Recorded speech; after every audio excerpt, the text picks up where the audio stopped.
Eu sou Xangô, o trovão que corta os céus, o fogo que transforma e o equilíbrio que sustenta a justiça. Meu nome carrega o peso do poder e a responsabilidade da verdade. Muitos me conhecem como o orixá dos raios, do fogo e da retidão. Mas antes de ser um símbolo, eu fui carne e osso. Antes de ser divino, fui um homem. E como todo homem, trilhei caminhos de aprendizado, dor e superação. Hoje eu convido você a viajar no tempo, a ouvir a história do que me tornou quem sou. Você verá que a justiça não nasce pronta. Ela é forjada no calor das batalhas e na firmeza de quem não recua diante do que é certo. Nasci em um momento crucial, em um reino que já carregava o brilho de um grande legado.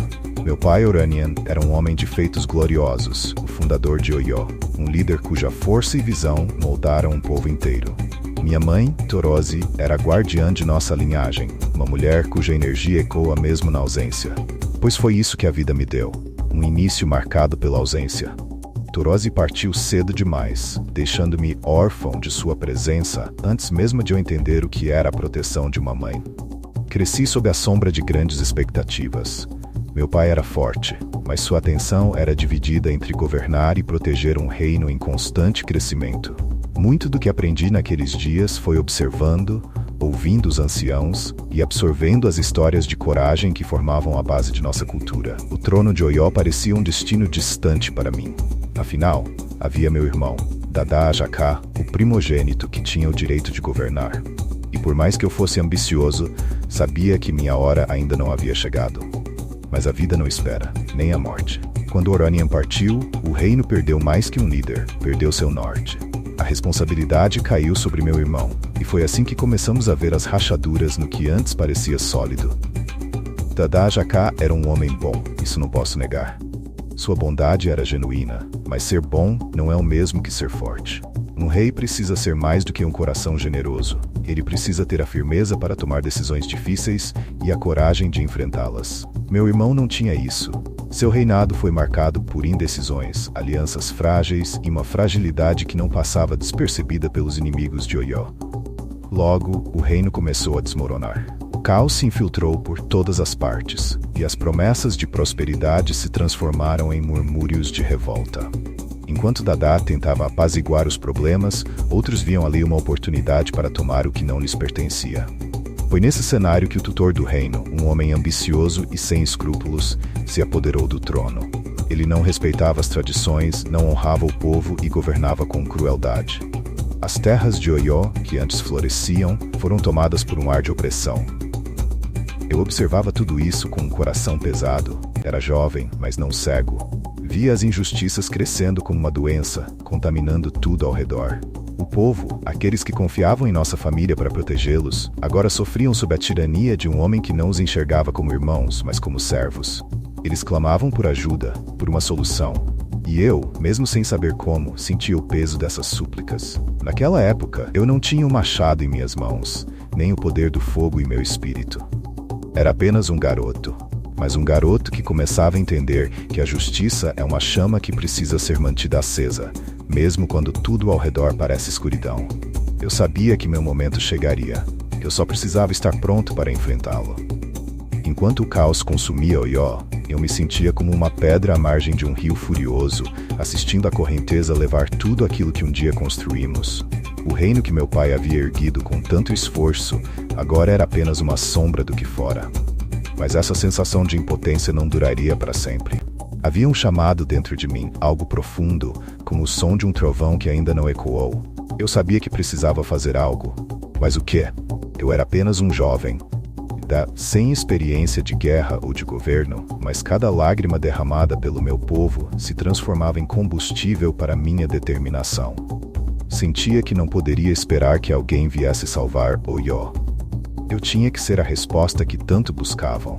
Lembro-me das noites solitárias, sentado à luz da lua, ouvindo as histórias contadas pelos anciãos. Eles falavam de reis que se tornaram lendas, de guerreiros que enfrentaram o impossível em nome do que era justo. Cada palavra parecia uma semente plantada em meu coração.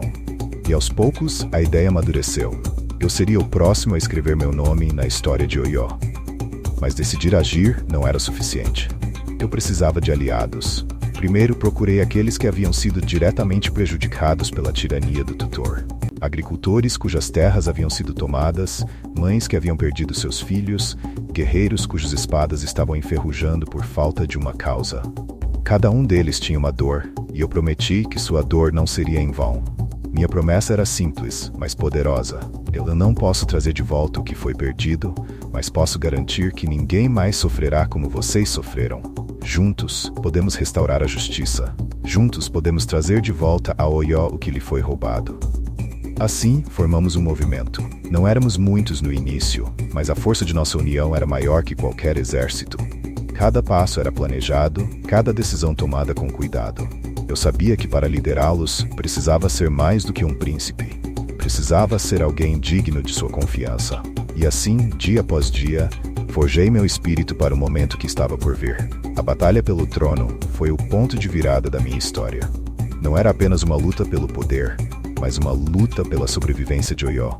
Era a oportunidade de devolver ao meu povo aquilo que lhes fora tirado: esperança, dignidade e justiça.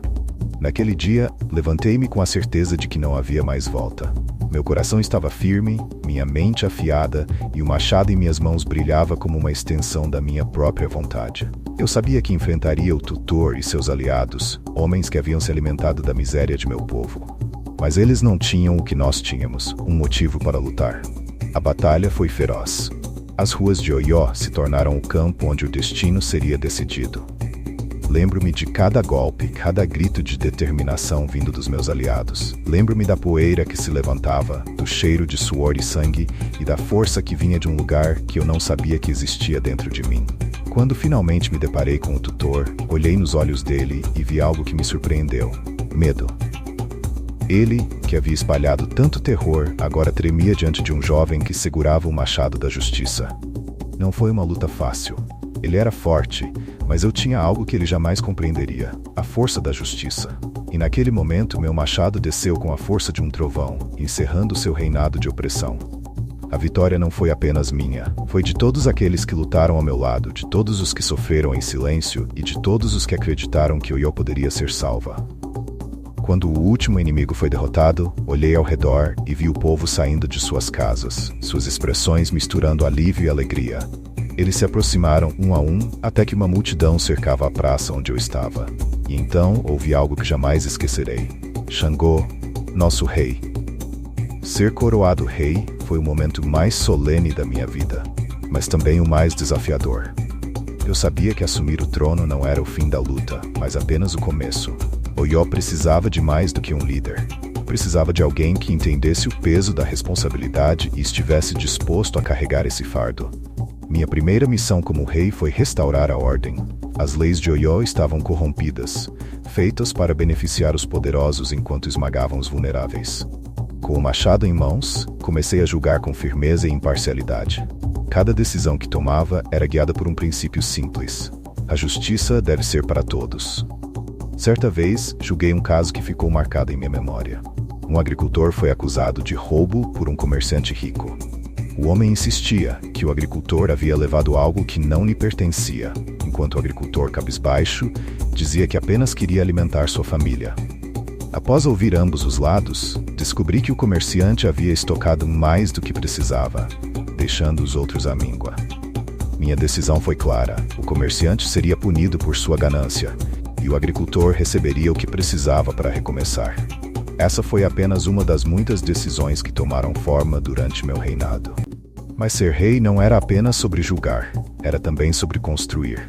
Reconstruímos os campos, restabelecemos as festas e celebrações que haviam sido esquecidas. E Oió voltou a prosperar. Cada sorriso, cada som de crianças brincando nas ruas era um lembrete de que o esforço havia valido a pena. Porém, havia momentos em que a solidão do poder pesava. Ser rei significava tomar decisões que nem sempre agradavam a todos. Significava carregar nos ombros o peso das esperanças e das expectativas de um povo inteiro. Mas ao olhar para Oió florescendo novamente, sabia que estava cumprindo meu propósito.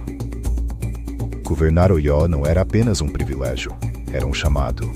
Eu compreendia que meu papel não era apenas reinar, mas transformar.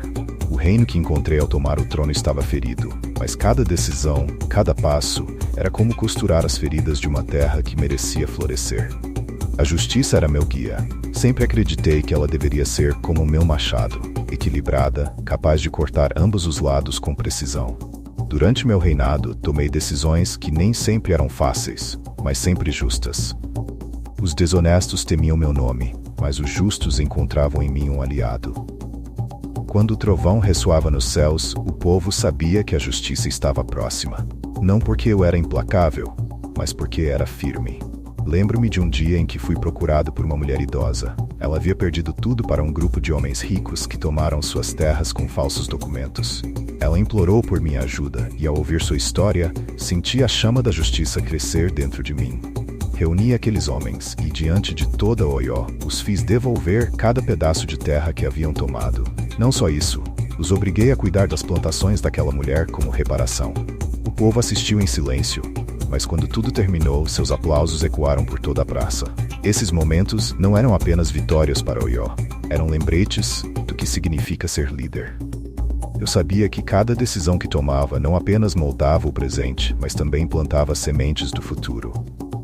E assim Oió começou a florescer, não apenas como um reino forte, mas como um símbolo de esperança e justiça. No entanto, reinar não era apenas sobre glória e conquistas. Ser rei exigia sacrifício.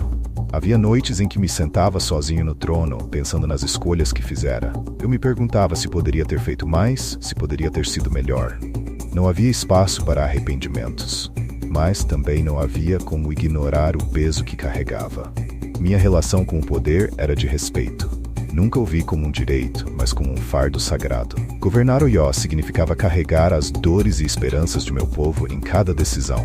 E mesmo nos momentos em que o peso parecia esmagador, havia algo que me mantinha firme. A visão de um reino unido, próspero e justo. Meu legado não seria apenas como rei, mas como guardião da justiça. Ensinei meu povo que a força não está apenas em armas ou riqueza, mas na verdade e na retidão. Construí um reino onde os inocentes eram protegidos e os culpados enfrentavam as consequências de seus atos. Agora que você conhece minha história, talvez compreenda que justiça não é algo fácil ou simples. É uma chama que deve ser alimentada com coragem, equilíbrio e determinação. A justiça não faz distinções. Ela é como o trovão, que ecoa para todos, e como o fogo, que transforma tudo o que toca. Eu sou Xangô, o trovão que ecoa contra a opressão, o fogo que purifica as mentiras e o machado que corta o que é injusto. Minha história não é apenas sobre o passado, mas sobre o que podemos aprender para o futuro. Onde houver injustiça, eu estarei lá. Onde houver sofrimento, meu nome será lembrado. E onde houver coragem, meu espírito viverá. Agora, eu te convido a ser parte dessa história. Deixe sua marca aqui. Curta este vídeo, inscreva-se no canal e compartilhe com aqueles que precisam ouvir a voz da justiça. E se quiser saber mais sobre minhas lendas e as de outros orixás, explore os outros vídeos deste canal. Que o trovão da verdade ressoe em seus corações. Axé.